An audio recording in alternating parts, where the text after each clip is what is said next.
Most diesel owners swear their Power Strokes and Super Duties are indestructible workhorses, but these sneaky everyday habits are quietly cooking turbos, gunking injectors, and turning half-million-mile dreams into roadside nightmares, all without a single warning light flashing. With over 20 years wrenching Ford diesels through dust, heat, and endless hauls, from 7.3s to 6.7s, I've torn apart engines that died at 60K and revived others pushing 500. The difference? Always the driver's habits. Let's bust these 15 killers wide open so your rig outlasts the competition. Picture this. It's early morning, air is still cool, your Super Duty fires up, remote start chirps, and before the idle even settles, you're already in drive pulling into traffic. Feels harmless. Everybody does it. But inside that diesel, you've started a slow, expensive countdown. When a diesel engine is cold, the oil is thick, almost syrup-like. It hasn't fully reached the turbo bearings, cam lobes, lifters, or high-pressure fuel components yet. But the moment you drop it into gear and start accelerating, those parts are spinning at thousands of RPM with almost no lubrication. That's metal touching metal, and it starts wearing instantly, even if you can't hear it yet. I've pulled apart 6.7 Power Stroke turbos with under 100,000 miles that already had shaft play and scored bearings. One owner swore the truck was babied. It turned out he remote started every morning and drove off immediately. Daily cold abuse did more damage than hard towing ever could. The fix is simple and boring, which is why people skip it. Start the truck. Let it idle for 30 to 45 seconds. Don't rev it. Drive gently until oil and coolant temperature rise. Save boost, towing, and hard throttle for when everything is fully warm. Fleets that follow this rule consistently double turbo life. Cold starts don't kill diesels. Cold driving does. Let me guess. You let your Super Duty sit there idling while you're on a job site, stuck in traffic, waiting for someone, or just keeping the AC on. Sounds harmless. The engine's running, oil pressure looks fine, nothing feels wrong, but long idling is one of the quietest ways diesel owners destroy perfectly good engines. Here's what's really happening. At idle, a diesel runs cold and inefficient. Combustion is sloppy, so fuel doesn't burn completely. That unburnt fuel washes down cylinder walls and slips into the oil, thinning it out until it smells like raw diesel. Once that oil loses viscosity, bearings, cams, and turbo shafts start wearing faster than you'd expect. Meanwhile, soot builds everywhere. EGR valves, intake runners, turbo vanes, and especially the DPF. I've worked on fleet trucks that idled 5 to 7 hours a day and needed turbo cleanings, EGR replacements, and injector work before 150,000 miles. The same trucks, once idle time was cut, suddenly started lasting twice as long. If you've stopped for more than 60 to 90 seconds, shut it off. If you truly need the engine running for tools or PTO, use high idle mode so combustion temps stay healthy. And in traffic, constant idling just accelerates sludge buildup through the PCV system. Your diesel isn't a generator. One owner cut idle time in half and literally doubled turbo life. That's not theory, that's repair history talking. This one tricks a lot of smart owners. You're towing heavy, the road tilts upward. The truck starts to grunt, but you leave it in a high gear thinking lower RPM means less strain and better fuel economy. That logic works on gas engines. On modern diesels, it's a slow mechanical punishment. Lugging happens when you demand big power at very low RPM. Oil pressure drops, turbo boost lags, and cylinder pressure skyrocket. Instead of smooth combustion, you get hammering forces on pistons, rods, bearings, and head gaskets. Exhaust gas temperatures also spike unpredictably, which cooks pistons and stresses turbo housings. I remember a 2014 F350 that came in with blown head gaskets at around 120,000 miles. The owner swore he never raced it, never overheated it. Then he casually mentioned he always pulled his fifth wheel in top gear to save fuel. Classic lugging fingerprints all over that engine. The cure is easy. Keep the engine in its torque sweet spot. For most Power Strokes, that's roughly 1,800 to 2,300 RPM under load. Downshift early on hills. Let the engine breathe. Never floor it from low RPM while towing. That's where damage happens fastest. Owners who tow this way don't brag about fuel economy, but they laugh at repair bills. Lugging doesn't feel abusive. That's why it's dangerous. A diesel likes to work. You gotta let it breathe. You finish a long pull, maybe it's a steep hill, heavy trailer, or a hard run through traffic. Exhaust temps are high, turbo is glowing hot, and you pull into a lot and shut the truck off immediately. Key out, silence. Feels normal. But that single habit kills more diesel turbos than almost anything else. And here's why. After a hard pull, the turbocharger is still spinning fast and the engine housing can be hundreds of degrees hot. The moment you shut the engine down, the oil pump stops. That means no fresh oil is flowing through the turbo bearings, even though they're still sitting in extreme heat. The oil trapped inside literally cooks, turning into carbon deposits that score shafts and clog oil passages. I've seen this play out countless times. One 2016 F-350 that hauled horses daily came in with a dentist drill whine at just 85,000 miles. No tuning, no abuse, just a habit of parking and shutting down immediately after towing. $2,000 later, the owner learned the lesson. The fix is simple. Idle the truck for 2 to 4 minutes after hard work. Watch EGTs drop below about 300 to 350 degrees Fahrenheit before shutting down. This applies to every power stroke. 6.0, 6.4, 6.7, even transits with turbos. That short cooldown can double turbo life. Skipping it turns a strong turbo into a ticking time bomb. This is the habit that quietly kills modern diesels in cities. Short trips, school runs, market stops. 5 minutes here, 10 minutes there. The engine barely warms up, then it's shut off again. Do that day after day, and you're setting your diesel up for expensive emissions and engine failures. Diesels are designed to run hot. They need sustained heat to burn soot cleanly and complete DPF regeneration cycles. On short trips, exhaust temperatures never get high enough, so soot just keeps piling up in the DPF EGR system and turbo vanes. Eventually, the truck starts forcing regens, dumping extra fuel into the exhaust, which then washes down into the oil, thinning it and accelerating internal wear. I've worked on fleet trucks that only did short urban runs and needed DPF service before 100,000 miles. Meanwhile, highway-driven trucks with the same engines ran clean past double that distance. Same engine, a totally different life. The solution isn't complicated. Combine errands. Take the truck on a steady highway drive at least once a week to allow a full passive regen. Let it sit at speed for 20 to 30 minutes so exhaust temps stabilize and soot burns off naturally. Short trips don't feel abusive, but they slowly suffocate a diesel. Plan longer runs and your truck will repay you with fewer warning lights and far fewer shop visits. This one usually happens in a rush. Cold morning starts.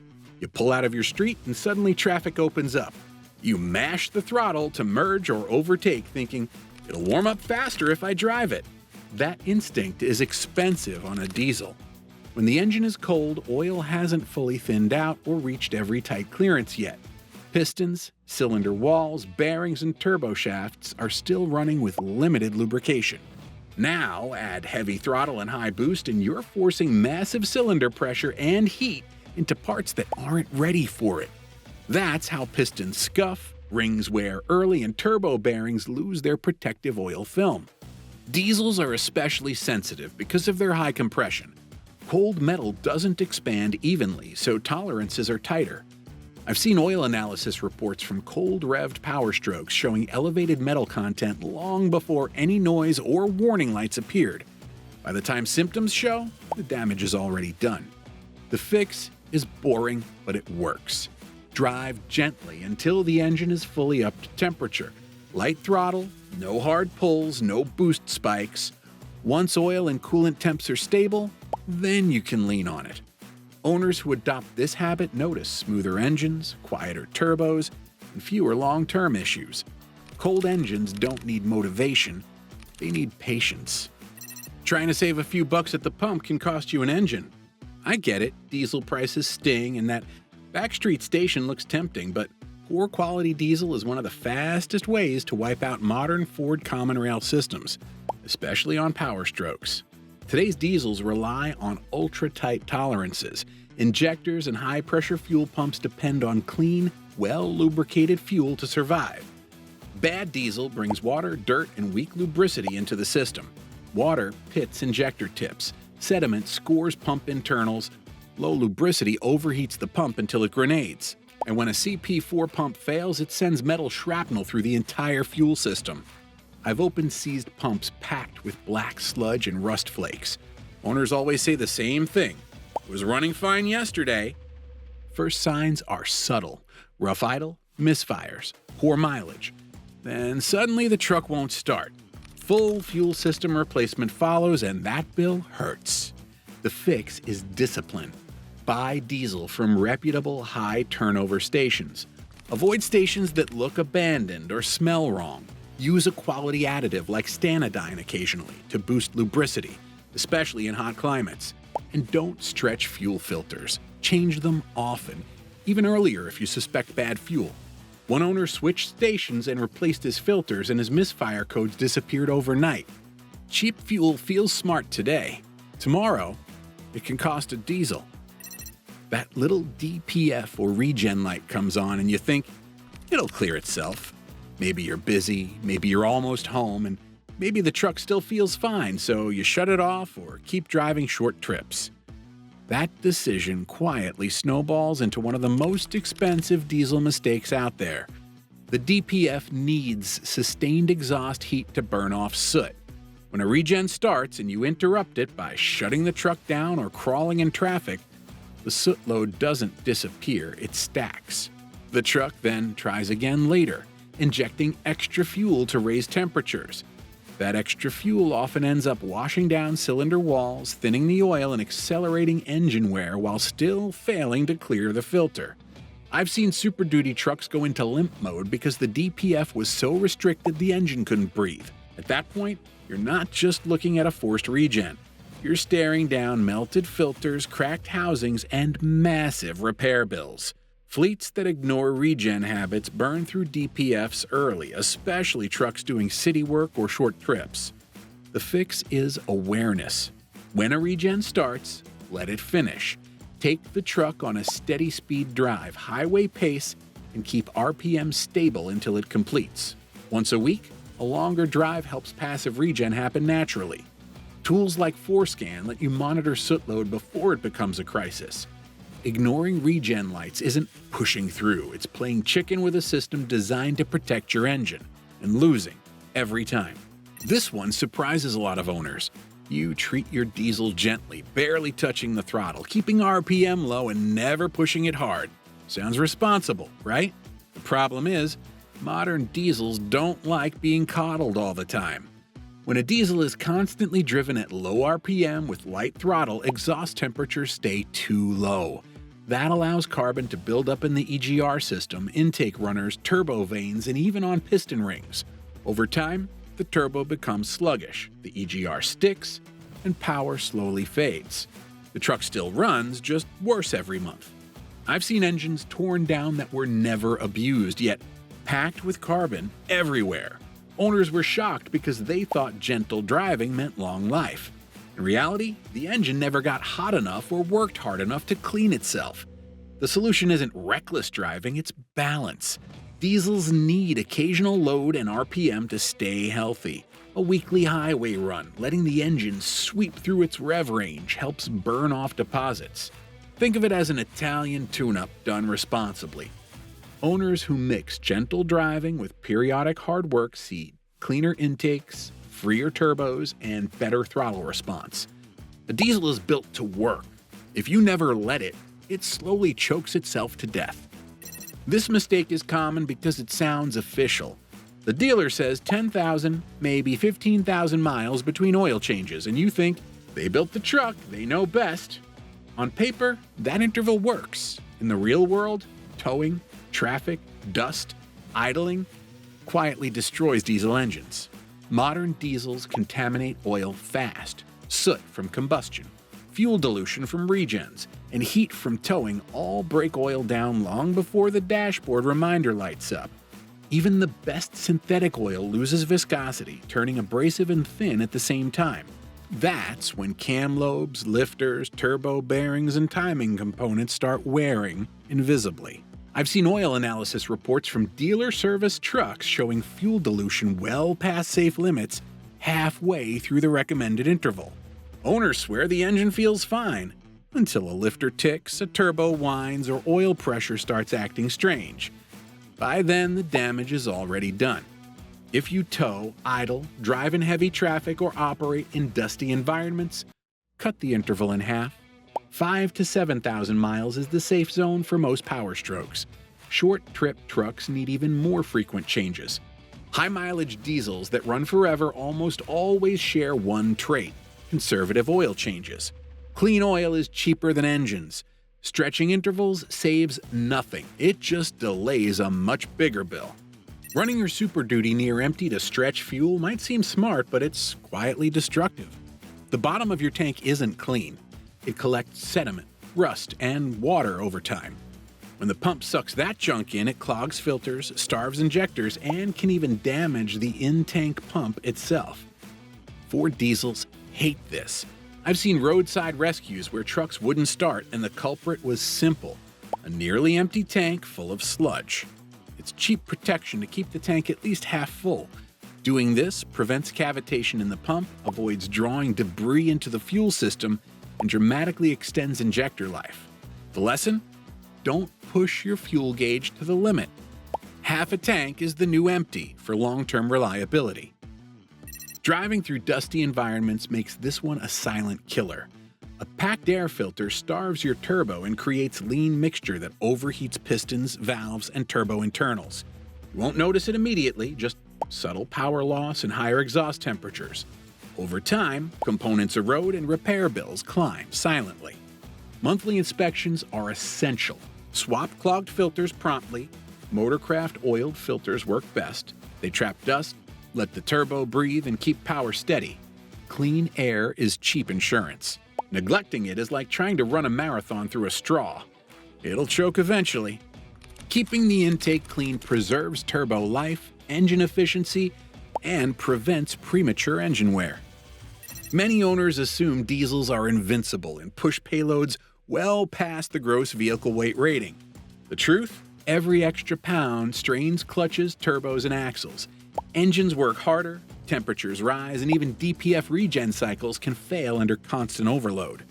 I've seen axles snap, suspension components bend, and transmissions wear prematurely simply because trucks were habitually overloaded. It's not abuse you can see immediately, it's wear that builds slowly over months or years. The engine doesn't complain until it's too late. The fix is simple. Know your GVWR and stick to it. Distribute cargo evenly. Offload excess weight when possible. Trucks that respect their limits last longer, need fewer repairs, and maintain performance throughout their life. After a tough haul, many drivers shut the truck down immediately. Big mistake. Turbos can reach extreme temperatures, and when you cut the oil flow instantly, the bearings are left spinning in scorching oil. That trapped lube cooks into carbon, scratches shafts, and clogs passages. A guaranteed way to shorten turbo life. The fix is straightforward. Idle for 30 to 90 seconds after heavy work or until exhaust temperatures drop to safe levels. This allows oil to circulate and cools the turbo gradually, preventing premature failure. Proper cool down is a small step with massive rewards. Skipping it turns a healthy turbo into a ticking time bomb, waiting for the next haul to destroy it. Here's one that catches drivers off guard. Long downhill towing, and you rely solely on the brake pedal. Pads cook, fluid boils, rotors warp, and stops can fail when you need them most. The truck feels heavy, hot, and uncontrollable, even on moderate slopes. Diesels have a built-in solution: engine braking and exhaust brakes. Downshifting and using the exhaust brake holds speed, reduces heat in the braking system, and keeps rotors and pads alive longer. It's safer, smoother, and drastically reduces component wear. Think of it this way: the brakes are your last line of defense. Let the engine do part of the work, and they'll last far longer while giving you confidence on steep descents. Ditch these 15 habits now, or watch your diesel crumble at the worst haul. Habits build empires or graveyards. Choose yours before the next breakdown does.